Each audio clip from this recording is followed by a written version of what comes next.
Stockholm Syndrome, the true story of hostages loyal to their captor.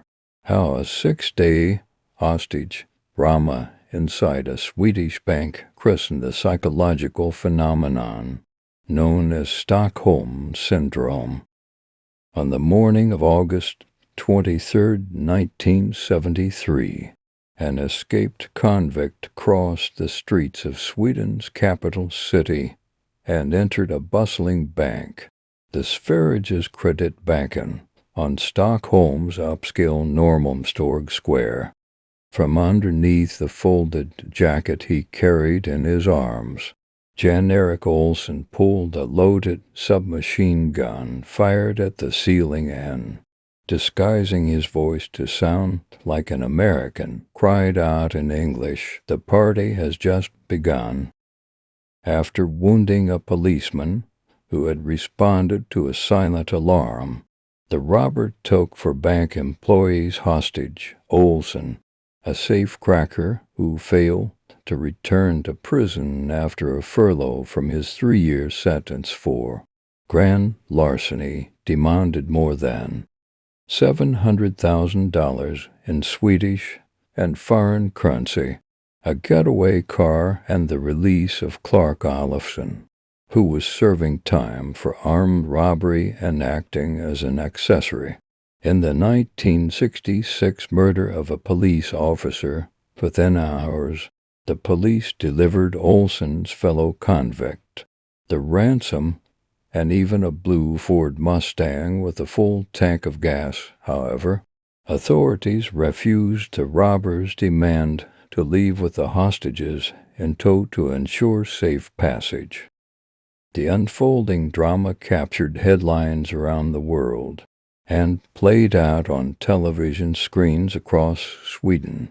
The public flooded police headquarters with suggestions for ending the standoff that ranged from a concert of religious tunes by a Salvation Army band to sending in a swarm of angry bees to sting the perpetrators into submission. Press photographers and police snipers lie side by side on a roof opposite the bank where hostages were being held on August 24, 1973.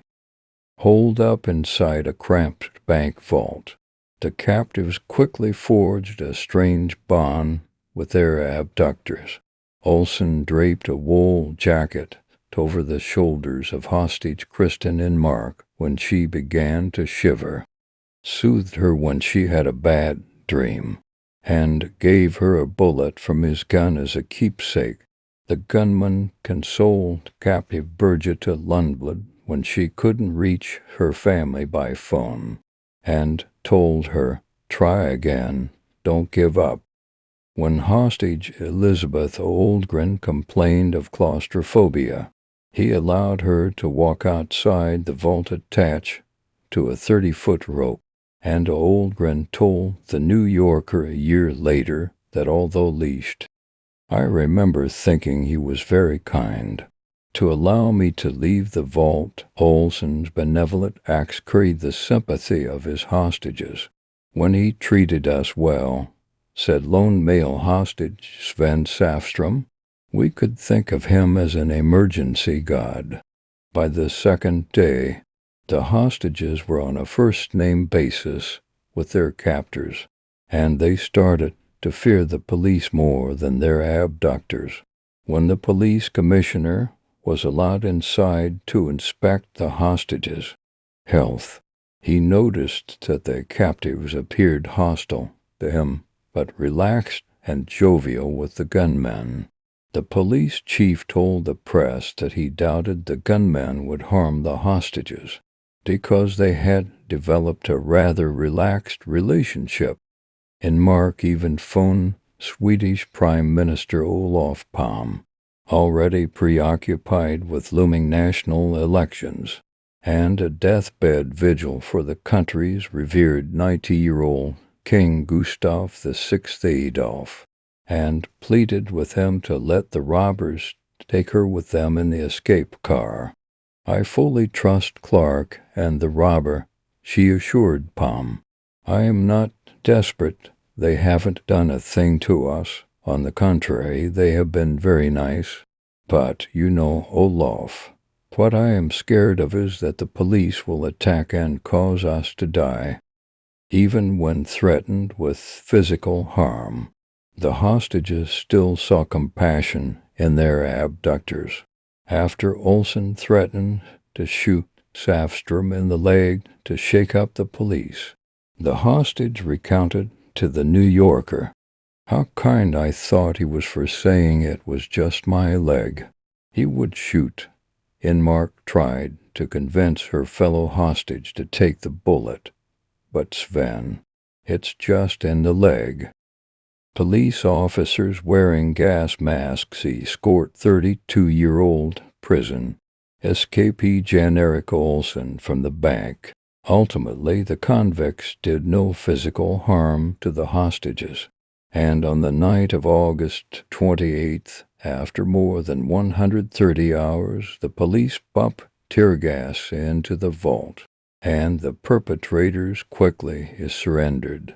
The police called for the hostages to come out first, but the four captives, protecting their abductors to the very end, refused, and Mark yelled, "No. Jan and Clark will first you gun them down if we do." In the doorway of the vault, the convicts and hostages embraced, kissed, and shook hands as the police seized the gunmen. To female hostages cried, "Don't hurt them, they didn't harm us." While Inmark was wheeled away in a stretcher, she shouted to the handcuffed Olafson, "Clark, I will see you again." The hostages' seemingly irrational attachment to their captors perplexed the public and the police, who even investigated whether Inmark had plotted the robbery with Olafson. The captives were confused, too. The day following her release, Oldgren asked the psychiatrist, "Is there something wrong with me? Why don't I hate them?" Psychiatrists compared the behavior to the wartime shell shock exhibited by soldiers and explained that the hostages became emotionally indebted to their abductors, and not the police, for being spared death within months of the siege. Psychiatrists dubbed the strange phenomenon Stockholm Syndrome, which became part of the popular lexicon in 1970 for when it was used as a defense for the kidnapped newspaper heiress Patty Hearst, who assisted her radical Symbionese Liberation Army captors in a series of bank robberies. Even after Olafson and Olsen returned to prison, the hostages made jailhouse visits to their former captors. An appeals court overturned Olafson's conviction, but Olsen spent years behind bars before being released in 1980.